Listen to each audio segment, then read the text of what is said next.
My name is Faith Twyford, and when I was 17, my family moved 2 states away without telling me.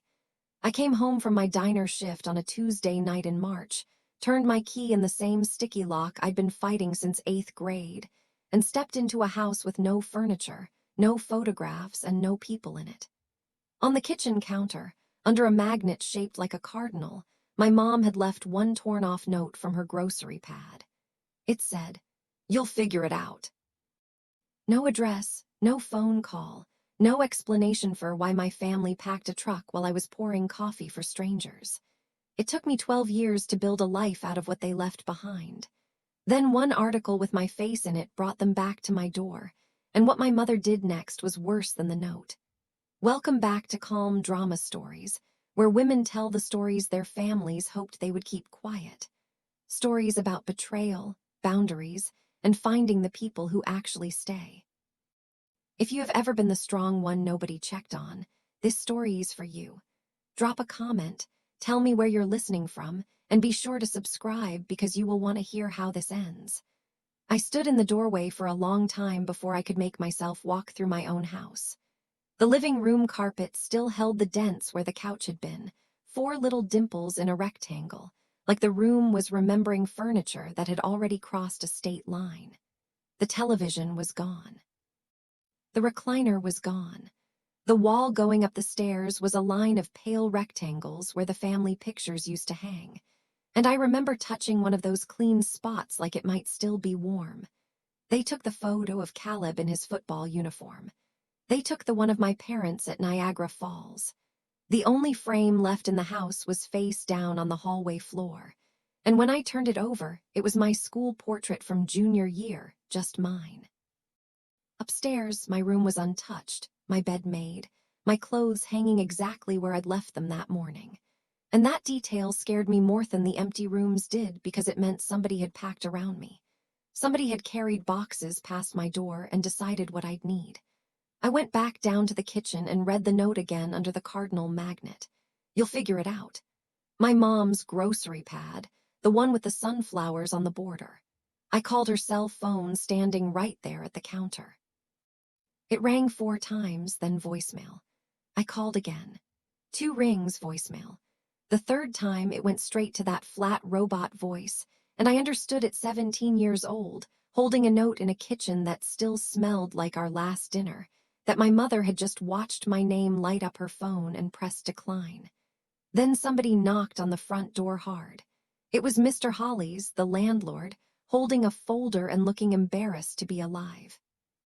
He said my dad had called him that morning to close out the lease. Rent was paid through the end of June, and my parents had told him I'd be staying with relatives until school let out. Relatives? I stood there in my diner apron smelling like burnt coffee while a grown man explained my own life to me, and I did the thing I would spend years learning not to do. I said I was fine. After he left, I called the police because I want that on the record. People hear this story and think I just curled up and took it, and I did not. A young officer came out, took one look around, and got quiet the way people do when the rules and the right thing aren't the same shape. I was 17 years and 9 months old.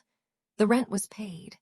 There was food in the pantry, technically, if you count crackers and a jar of pickles. He said the words "not technically abandonment" to me in my own kitchen, and to his credit, he looked sick saying them.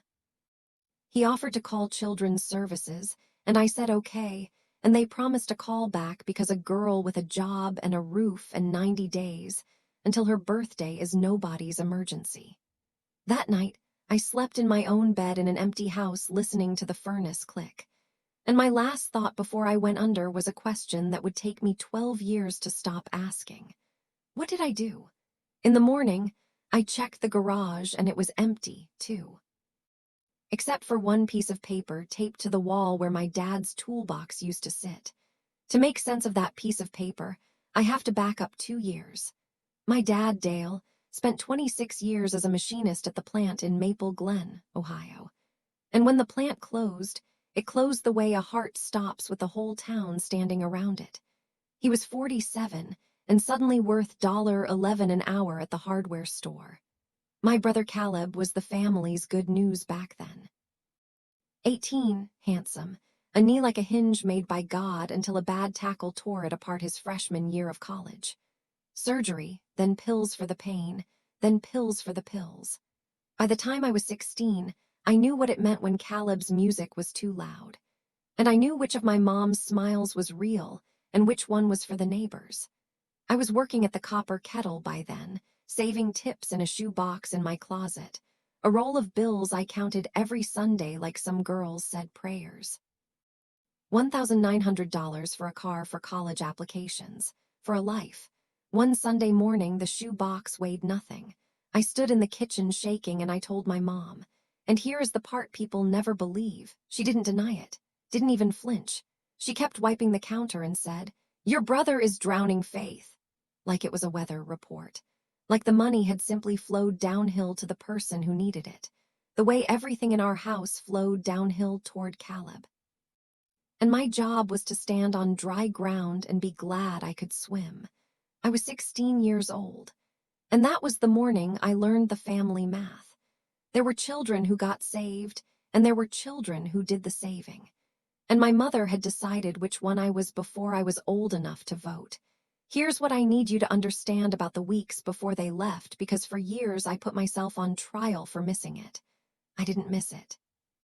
6 weeks before that Tuesday, boxes started stacking up in the garage, taped and labeled in my mom's church bulletin handwriting. I asked her about them straight out at the dinner table in front of everybody. She smiled and said the church was collecting for a spring yard sale, honey, and did I want to donate my old winter coat?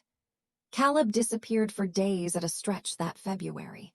And when I asked, it was a program through the church, a retreat, a men's group.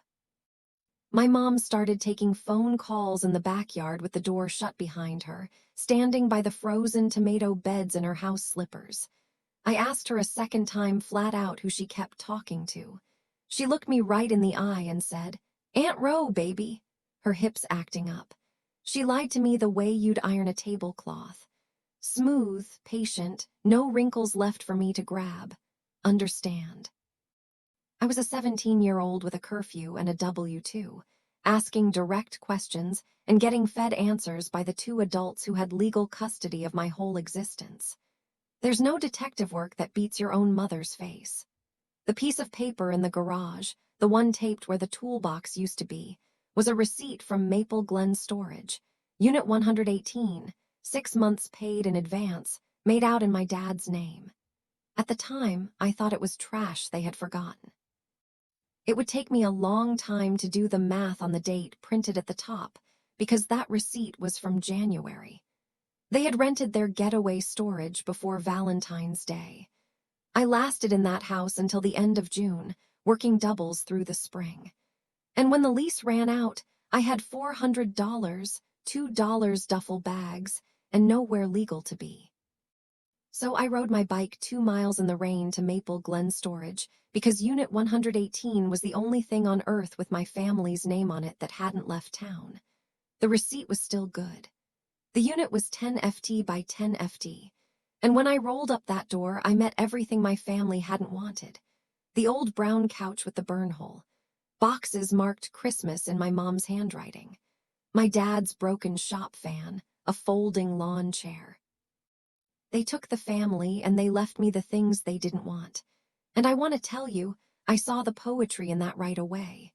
But mostly, I just got out of the rain.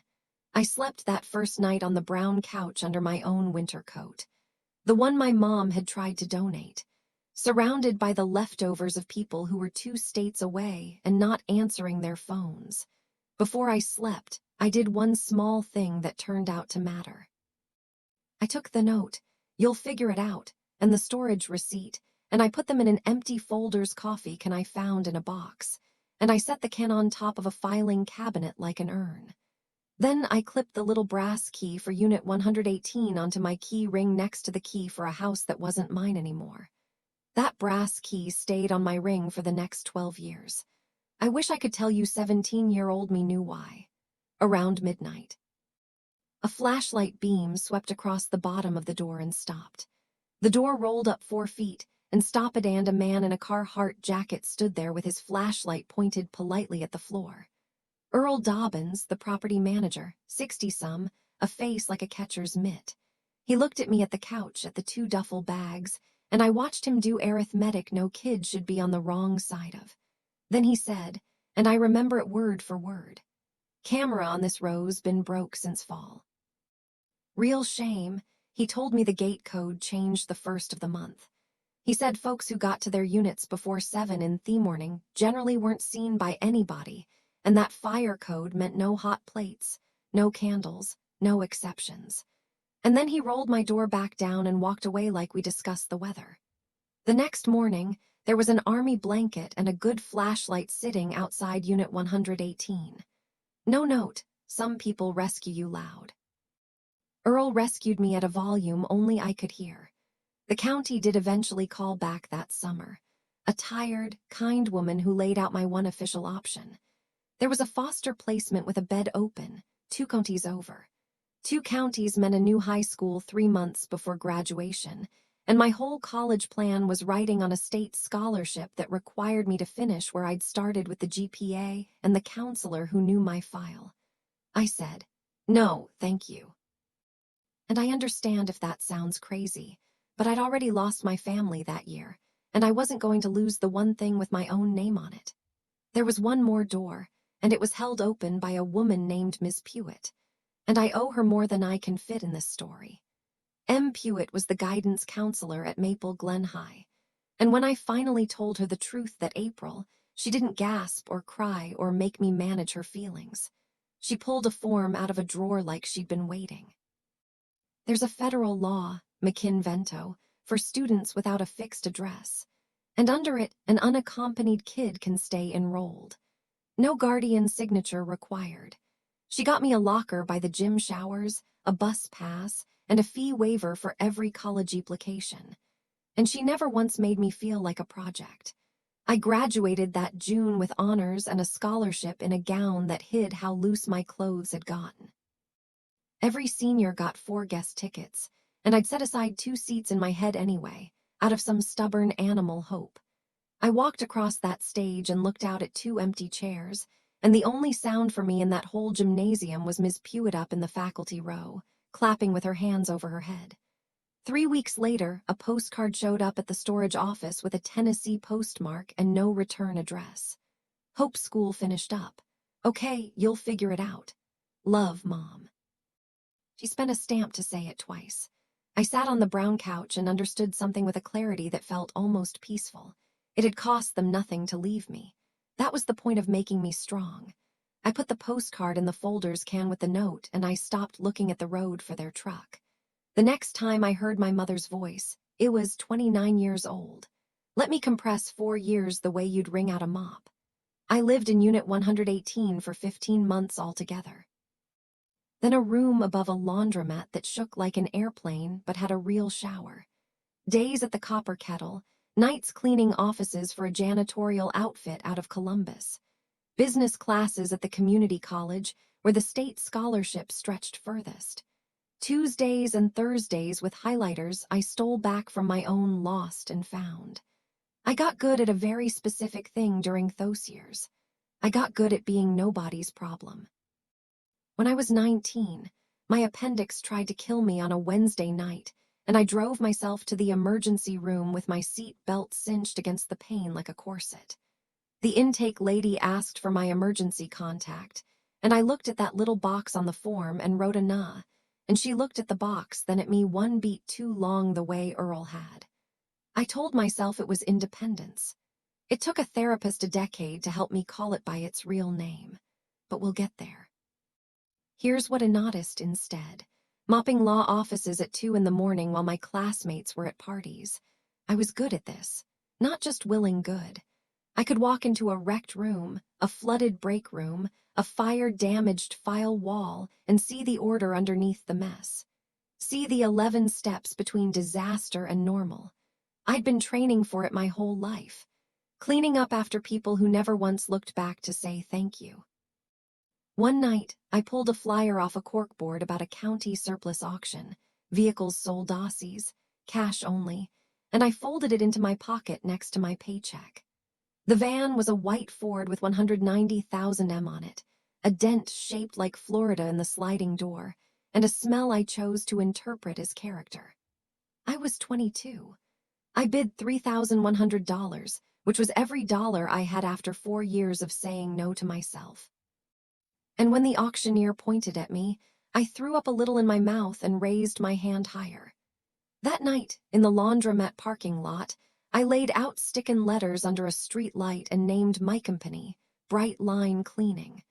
I'd read the word in a business class handout, a bright line, a boundary you do not cross. And something in me picked it off the page like a splinter picking itself. The decal went on crooked about 2 degrees uphill, and I left it because straightening it meant peeling it, and I had exactly 1 set of letters. My first client was a dentist's office, where I'd been the night janitor, and Dr. Feld took a chance on the girl with the crooked van, because he said I was the only cleaner he'd ever had who left the supply closet better than she found it. I did move-outs, flooded basement, the jobs with mold and smells that made grown men tap out. I showed up early, priced honest, and worked like a woman with no net because that's what I was. Year 1, it was me in the van. Year 3, me and 2 part-timers. The reviews said the same thing over and over. Shows up, tells the truth, cleans like she's mad at the dirt.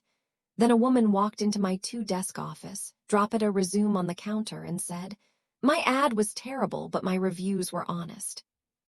Dana Whitfield was 30 when I hired her, and had a tongue like a box cutter and a heart like a casserole.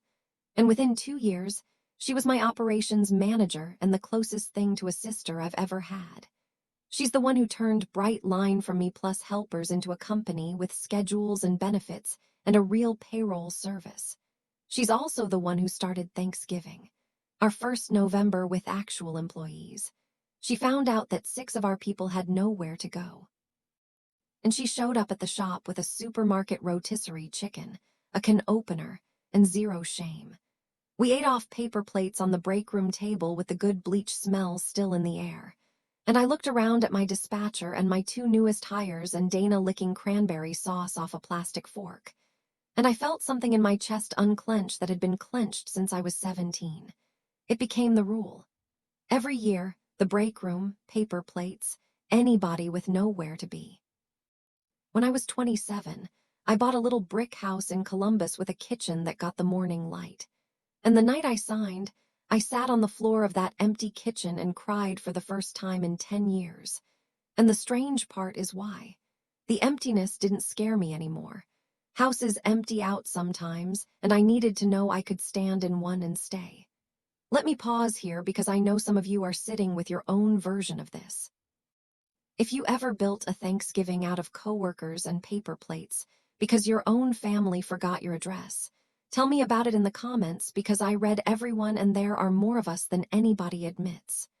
And if you're new here, go ahead and subscribe now. Believe me, you want to be here for what's coming because this is the part of my life where things were finally good, steady, boring, even in the way I'd prayed for boring my whole childhood. And then a water pipe burst on the 4th floor of a children's hospital, and the article about what we did next found its way to Tennessee.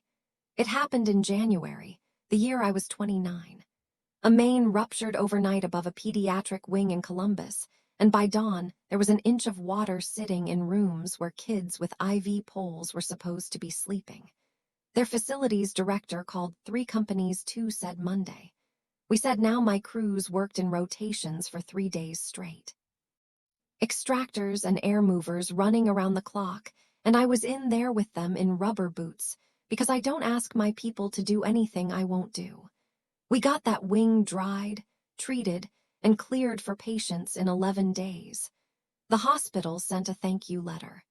The Columbus Business Journal sent a reporter. The piece ran in February with a photo of me standing next to the crooked decal van, which I still keep in the fleet out of loyalty, and the headline called Bright Line, a 7-figure restoration firm, which was technically true and made me squirm. Anyway, the reporter asked how a woman who started with 1 auction van learned to run toward disasters. And I gave her the quote I'd give my own reflection. I said, "I learned to work like this back when I had nobody." I didn't say more and she didn't push. The article went up on the journal's website on a Thursday. By Saturday, it was getting passed around Maple Glen community pages on Facebook. Hometown girl makes good. And somebody tagged somebody who tagged somebody. Sunday night, I was eating soup at my kitchen counter when my phone buzzed with a notification. A new comment on the article from a name I hadn't seen in 12 years. Carol Twyford, so proud of my daughter with a little red heart. I sat there while my soup went cold, reading that one little comment like a bomb tech. The call came the following Tuesday, a number with a Tennessee area code, and I answered it standing in my office with the door open, which was a mistake because Dana saw my face change from across the hall. "There's my girl," she said. "That was the opener, 12 years.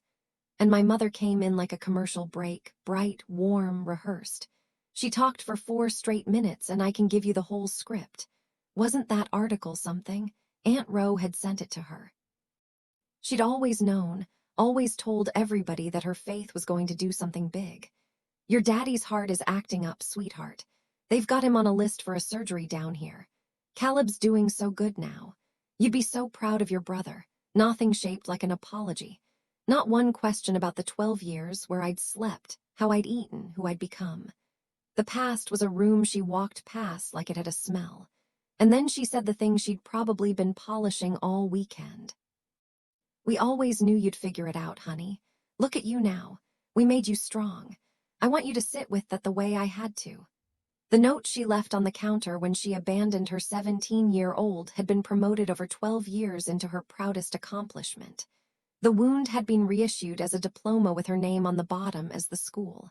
I said, "I have a meeting, Mom," which was the first lie I'd told in years, and she was still talking when I lowered the phone.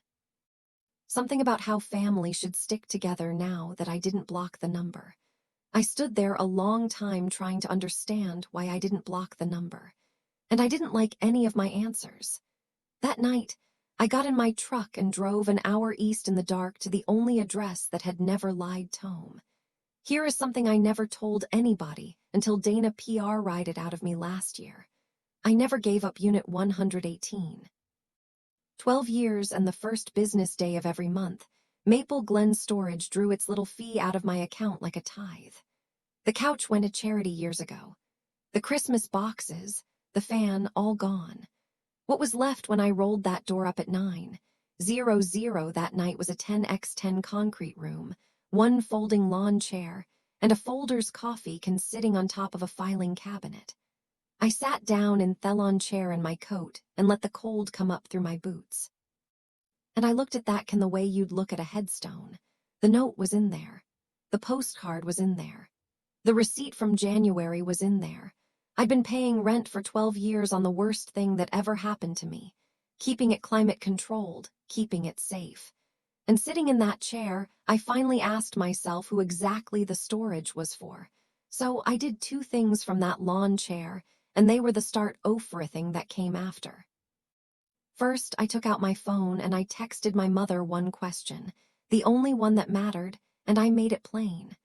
"Why did you leave me?" I watched the dots appear and disappear twice. Then her answer came through, and it was this. "Let's not dwell on the past, sweetheart. Family looks forward." I read that answer maybe 30 times, and it told me more truth than she'd told me in a decade because a person who has a good answer gives it to you. Second, I called the storage office voicemail and gave my notice on Unit 118 end of the year. I said out loud alone in a concrete box, "I'm done paying rent on the past." Then my phone lit up in my hand. "Dana, Faith, there are people in the lobby asking for you. They say they're your parents." It was Monday morning, not even 10:00, and they were in my lobby, which meant they'd left Tennessee before dawn or slept at a motel nearby. And either answer told me this was a campaign, not a visit. I saw my dad first, and I'm not going to lie to you about what that did to me. 12 years had gone through Dale Twyford like water through a paper bag. He was thin in the neck and gray in the lips, leaning on a cane by the front window, reading our safety certifications on the wall like scripture. My mother was at the reception desk in her church coat, telling my 23-year-old receptionist the whole saga, our daughter, this whole company. Can you believe it? We're just so proud. And when she saw me, she came across that lobby with her arms wide and gathered me up like the ending of a movie. And I stood there inside that hug, feeling my own employees watching, feeling the hug being performed at them, not given to me. I took my parents into the glass conference room, the one where every wall is a window, and I did that on purpose. Whatever happened in there was going to happen in daylight in front of witnesses, because I had learned some things about my mother in the first 17 years. She admired everything expensive and nothing true. All this from our girl, she kept saying, touching the table like a realtor. My dad said one sentence the whole first 10 minutes.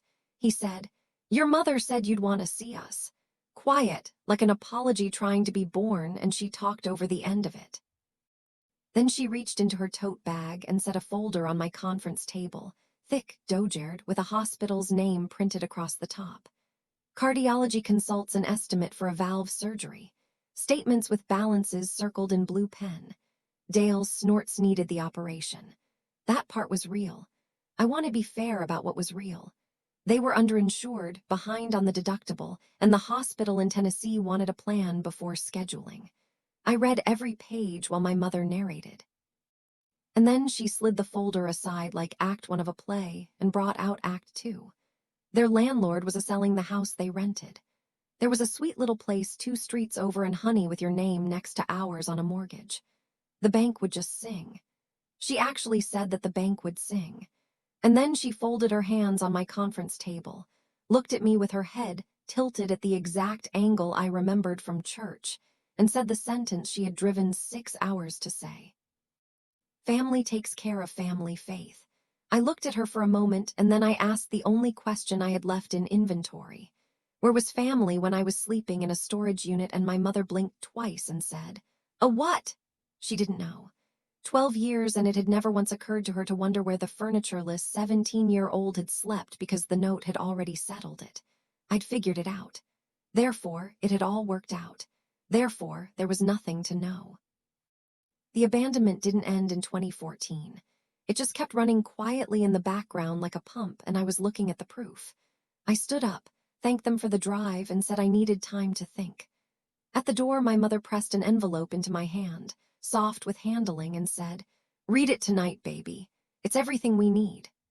That night, I called my Aunt Ro, my mother's older sister, the one soul from my bloodline who'd acted like I existed after 2014.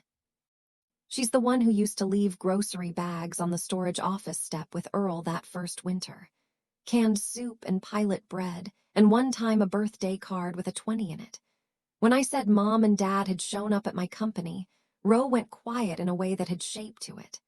And then, 63 years old and tired of carrying other people's secrets, she started handing them to me.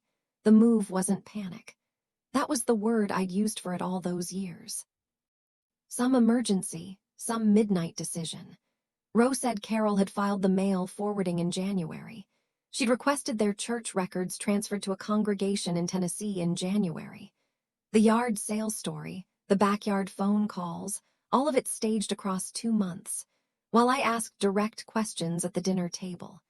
And then Ro said the part she'd sworn on a Bible to keep, which is that she'd known 1 week before it happened. Carol made her swear. And when Ro fought her on it, my mother said, and Ro repeated it slow, like handing me something sharp handle first. Faith lands on her feet. She'll be fine. It'll be the making of her. She made it sound almost kind. Rose said, "That's the thing about your mama. She can make a fire sound like a heating plan." I thanked her and I meant it, and I was reaching to hang up when Rose said one more thing. "Faith, wait. There's something else been sitting on me. The note they left you." I said, "What about it?"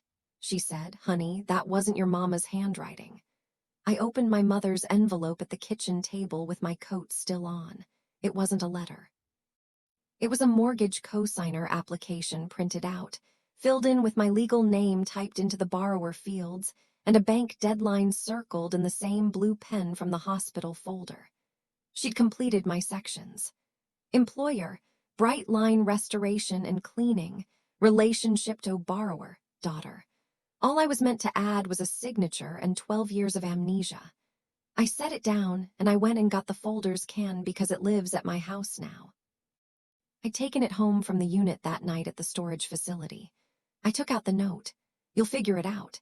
And I laid it on the table next to an old birthday card, one of the few things of Caleb's that had knocked around in those Christmas boxes. Happy 12th birthday, Faith, from your big brother. And there it was once you knew to look.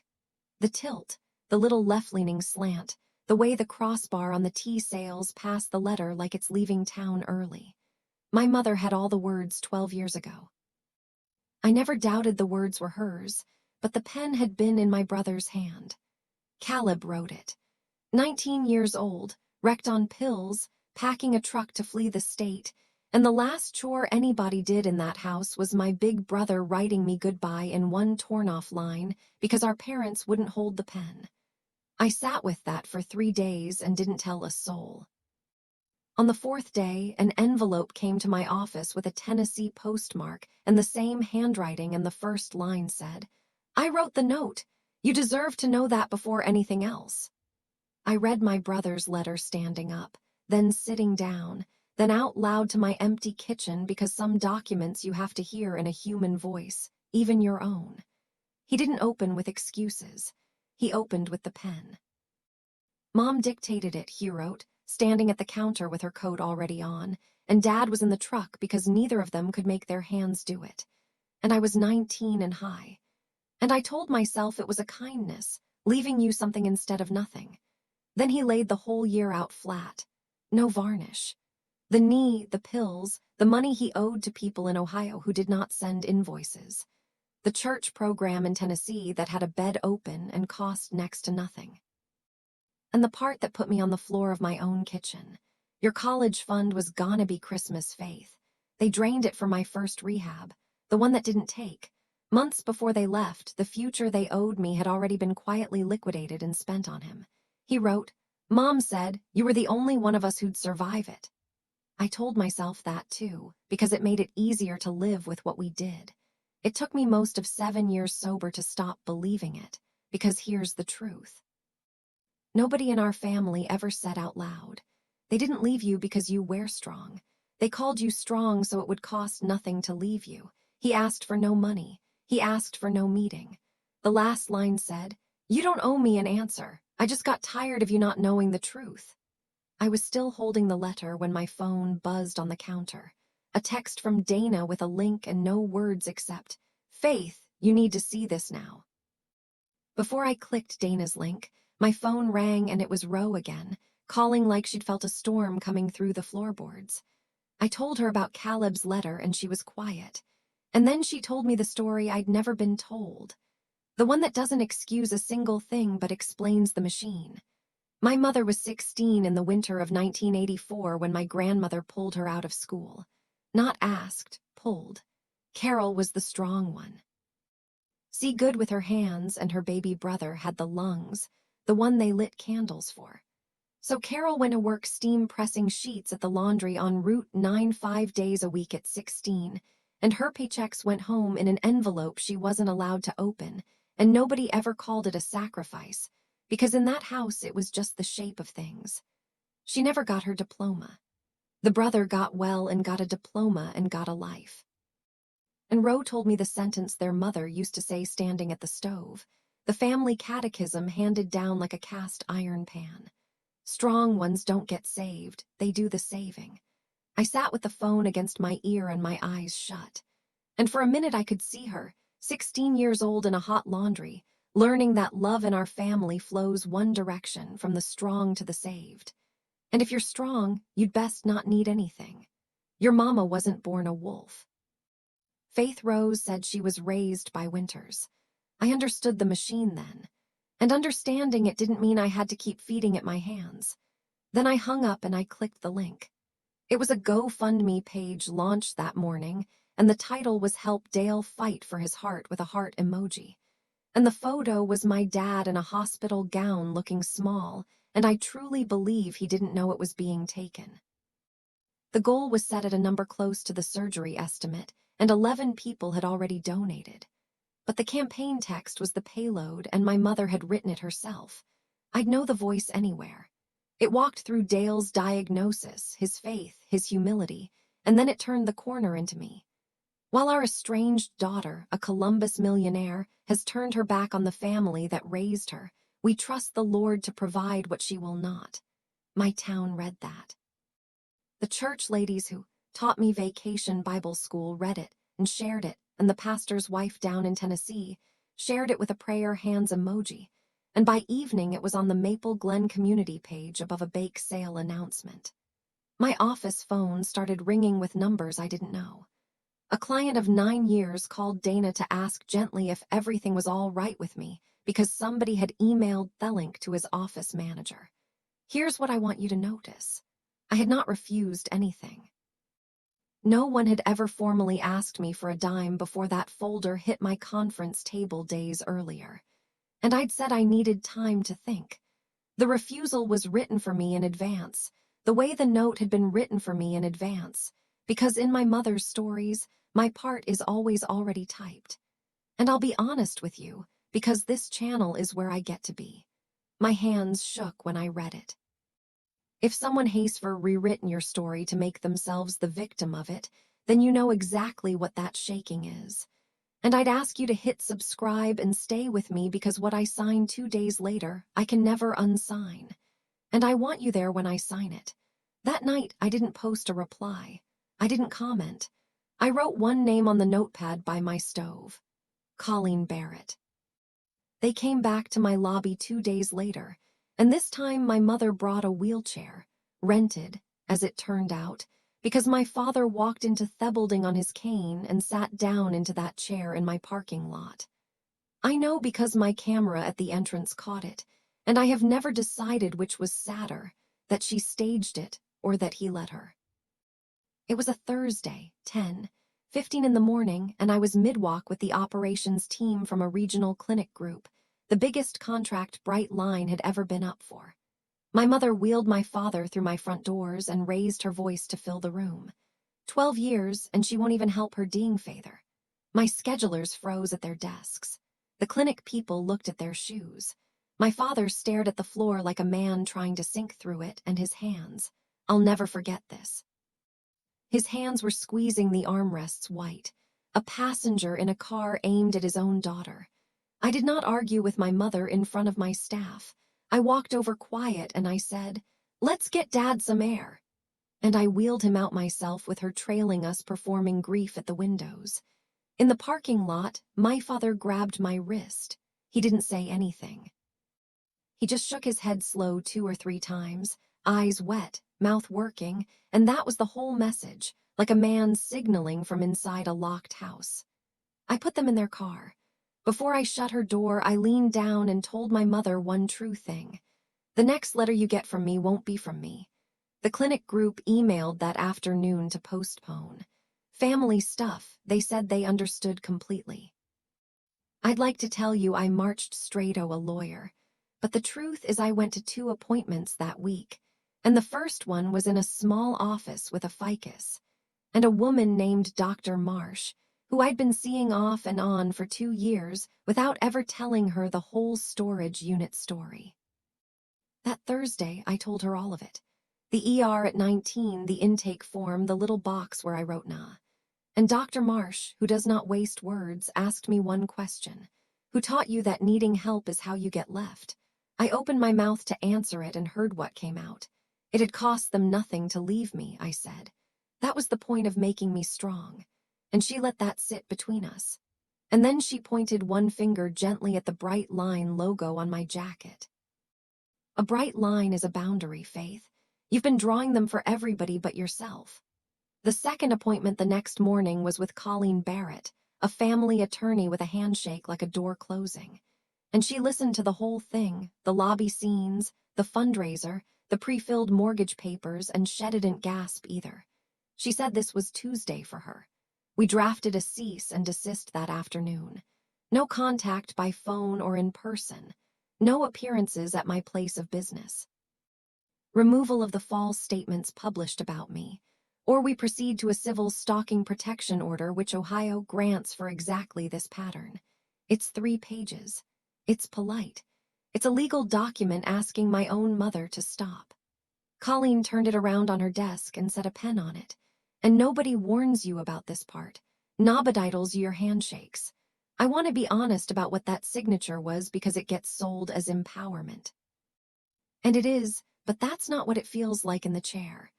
As long as that line stayed empty, I was still in some closed wing of myself, a daughter waiting on an apology, keeping a place set, keeping a unit paid up, keeping the porch light of it on.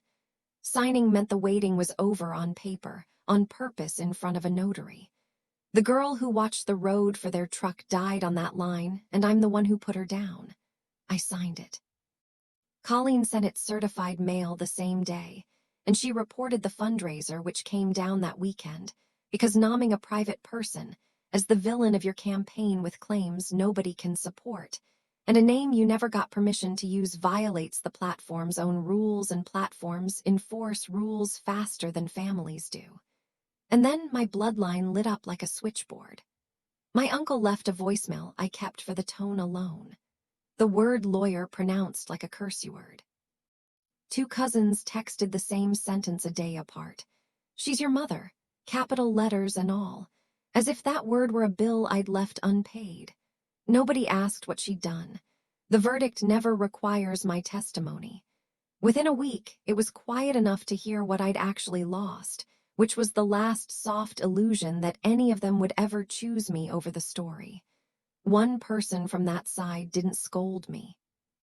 My Aunt Rose sent a text that said, "I'll set a table if you two ever want neutral ground." And then my mother's last voicemail arrived. No tears in this one, that's how I knew it was really her. The voice was level and cold and almost restful, like she'd finally taken off a coat that didn't fit. "We didn't abandon you, Faith Ann. We left you room to become this. Sunday, your aunt's kitchen. Come let your father look at you once before his surgery. Or don't and live with it." Then the click. Dana listened to it twice with her jaw set and said, "Don't you dare. That kitchen is an ambush with casserole." Dr. Marsh didn't tell me to go or stay. She asked one question the way she does. What would you need to say in that kitchen so that 10 years from now the memory belongs to you and not to her? I knew the answer by the time I got to my truck.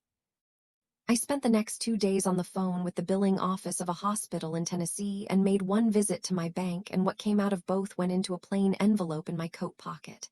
And no, I'm not telling you yet what was in it. Then I texted my brother for the first time in 12 years. "I'll be at Rose on Sunday. You should be there." My mother wanted an audience for this. Fine. I was done playing the strong one for them. I was going to be something scarier. Clear. Rose Kitchen smelled like every holiday of my childhood. Coffee kept too long on the burner, and a green bean casserole breathing under foil, and the tablecloth had little embroidered strawberries. And it occurred to me, while I hung my coat in the peg, that I was about to have the most important conversation of my life under a wall clock shaped like a rooster. My mother had arrived early and set the stage. She'd brought Pastor Wheeler from her old congregation, a decent man with nervous hands who had no idea what he'd been drafted into, only that Sister Carol needed witnesses to a family healing. And that's the thing to understand about my mother. She has never once in her life performed to an empty house. My father sat at the head of the table, thin as a fence post in a collared shirt that used to fit him, and when I came in, his whole face moved, and he pressed his lips together to keep it in whatever cage he keeps it in. Rose stood at the stove and never fully sat down the entire afternoon, a referee in an apron. And then the storm door hissed and my brother walked in, and my mother's face did something I'd waited 29 years to see. It slipped. "Caleb," she said, "you didn't need to drive up." He hung his jacket next to mine. Work boots gray at the temples now. 7 years of sober living into the lines of him. And he said, "Quiet. I think I did, Mom." She recovered fast. She always does. And out came the photo album laid on the strawberry tablecloth like an exhibit. And she started turning pages of birthdays and years, narrating us back into a family. Except every page after 2014 was Caleb, Tennessee Christmas without me, and she turned those pages faster. Then she folded her hands and looked around the table like calling a meeting to order. "We are not leaving this table," my mother said, "until we are a family again." And then, credit where due, she laid the deal out with the clarity of a woman who has been drafting it for weeks. Faith withdraws that hateful lawyer letter. Faith helps with the surgery. Family helps family. Faith signs on the little house 2 streets over. Just her name, just for the bank. And she actually opened her hands like a preacher at the benediction. All this ugliness disappears. And you're our daughter again, fully like the 12 years were a billing dispute we could settle out of court. Pastor Wheeler cleared his throat and offered that Scripture asks us to honor father and mother, and I let that hang unanswered because I've read the whole verse and there's instructions in that book for fathers too about not provoking your children, but I hadn't come to trade Bible. I looked down the table at my father. "Dad, is this what you want?" He opened his mouth. My mother started to answer for him the way she'd answered for him for 40 years. And then something happened that was not in her script. Dale Twyford put his hand flat on the strawberry tablecloth and said, "I wanted to go back for you." The first night I sat in the truck in the driveway of the new place, keys in it.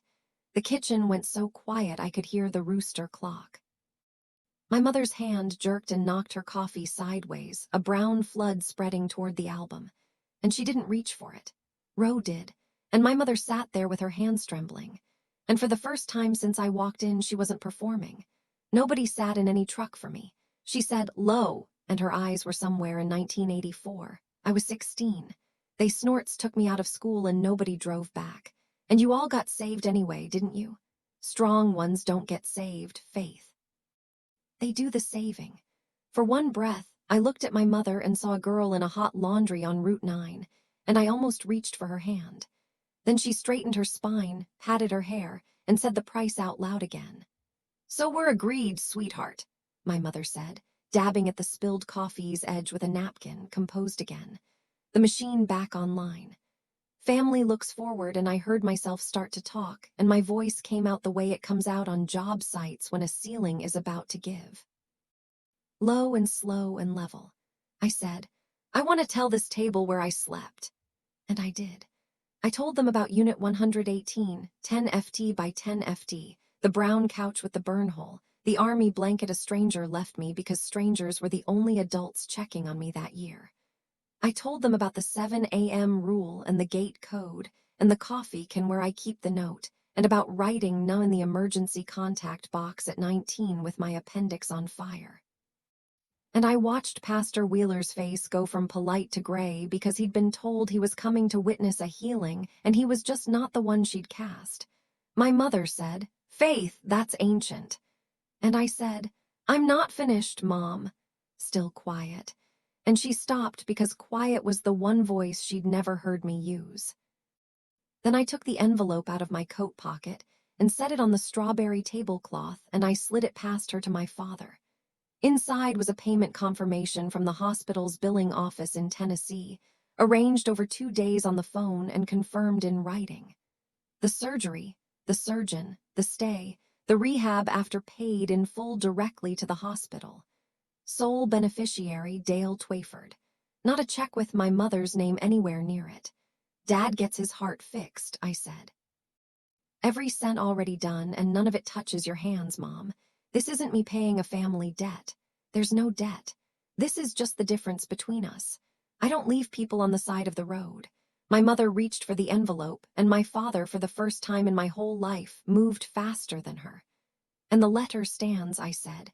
"No calls, no lobby visits, no mortgage. You'll figure it out." The words landed in her exactly as intended. Her own words returned to send her after 12 years. She said my name once. I said, "I did figure it out, Mom. That was never the question. The question was why a 17-year-old had to. And I've stopped asking you to answer it." She came up out of that chair like the table had caught fire and the crying was gone. "You understand. This was the bare wire at last." My mother with her fingers shaking across the casserole hollering that I had proved it in front of God and the pastor. "You don't need anybody. You never did. Even as a baby, you didn't." And there it was, served up in her own voice, the whole engine of my childhood out loud at last. She'd built a daughter who needed nothing and then presented the not needing as evidence, verdict, and alibi. All three. Needing nobody was your gift to me, Mom, I said, and I stood up and pushed in my chair because Ro-Ra raised me right for at least a few November. I'm giving it back. She said if I walked out that door, I was no daughter of hers. And the rooster clock ticked. And I looked at her, and the terrible mercy of it was that the sentence had no teeth left. She'd repossessed the title 12 years ago. There was nothing left on that lot to take. I'm done being the saving mom, I said from the doorway, quiet as snow. I'm going home to be the saved. I kissed Rose's cheek at the stove, and she gripped my hand hard, and I put my palm flat on my father's shoulder for a second, and he covered it with his "and that" was the whole conversation. And it was enough, and it was everything he had behind me. My mother was telling Pastor Wheeler what he'd just seen. He didn't seem convinced. I was 2 steps down the porch when the storm door hissed, and it was Caleb Jacket in his hand. Not chasing me exactly, just standing there the way you stand at a door you spent 7 years learning to walk through. Unit 118, he said. Is it still yours until the end of the year? I said. He nodded, looked at his boots, looked up. Would you let me help you empty it? I studied my brother's face, the man who wrote the note and the only one who ever owned a word of it. Bring gloves, I said. The surgery was in March at the hospital in Tennessee, and it went clean. New valve, strong rhythm, a surgeon who called Dale a lucky man with good timing. I know because the billing office confirmed the account settled, and because in April a card came to my office in my father's handwriting. Shaky block letters, just a few lines. Paid the nurses a compliment about my daughter. They said she must be something. Thank you, Dad. I keep it in my desk drawer, and some weeks I don't open the drawer at all, and some weeks I do. My mother honored the letter, which is to say her lawyer's eye view of the world finally worked in my favor. No calls, no appearances, silence with a certified male spine. Roe reports that the Tennessee version of the story has me played by a colder actress. And I've made my peace with that because Yao can't sue a bedtime story and my mother needs hers to sleep. The clinic group called back in May after their office, and manager did her own reading and Bright Line got the contract, the biggest in our history, and my crews earned every inch of it. Therapy continues. Some Tuesdays we talk about boundaries like they're finished carpentry. And some Tuesdays my hand still remembers the shake of that pen. And Dr. Marsh says both of those are true at once, and that's the job. Dana framed the business journal article for the break room, and underneath it she taped a label she printed herself. Founder age 17, first office pictured below next to a photo she made me pose for outside Unit 118. Arms crossed, almost smiling. My employees think it's a joke about humble beginnings. Dana knows it's a deed. And in May, on a bright Saturday, my brother drove up from Tennessee with work gloves in his back pocket. There wasn't much left to carry, which was the point. The carrying was ceremonial. Caleb and I hauled the lawn chair out into the sun, and he stood in the empty 10x10 for a while with his hands in his pockets, doing the same arithmetic Earl once did in that doorway, and I let him do it. Earl passed 2 years ago. His nephew runs the place now. And when I told him we were finally clearing out, he waived the last month's fee. Said his uncle would have wanted it. Said Earl used to call me the tenant who paid like clockwork for an empty room and never once asked why. At the end, there was just the folder's can. I took out the note and unfolded it on my palm. One short line in my brother's tilted hand, and Caleb said, "Rough, I can shred it. It's mine to shred." And I shook my head, and I folded it back up small, and I handed him the postcard instead. The one with the stamp she spent to say it twice. "One for each of us," I said, "so we remember what we walked out of." He put it in his shirt pocket and pressed his hand flat over it like a man taking a pledge. Then I turned in the brass key I'd carried for 12 years, and Unit 118 clicked shut behind us for the last time. And that November, there was one more folding chair at the break room table. And Dana raised her cup of apple cider and said, "To family, the kind you build."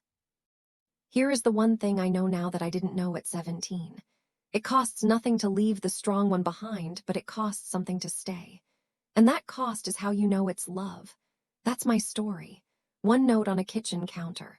One brass key I carried for 12 years. One Sunday when I finally stopped asking why. If you've been the one who had to figure it out alone, take this as your sign. Build the table and choose who sits at it. Share this with someone who needs it today. Drop a comment below. Hit subscribe and I'll see you in the next.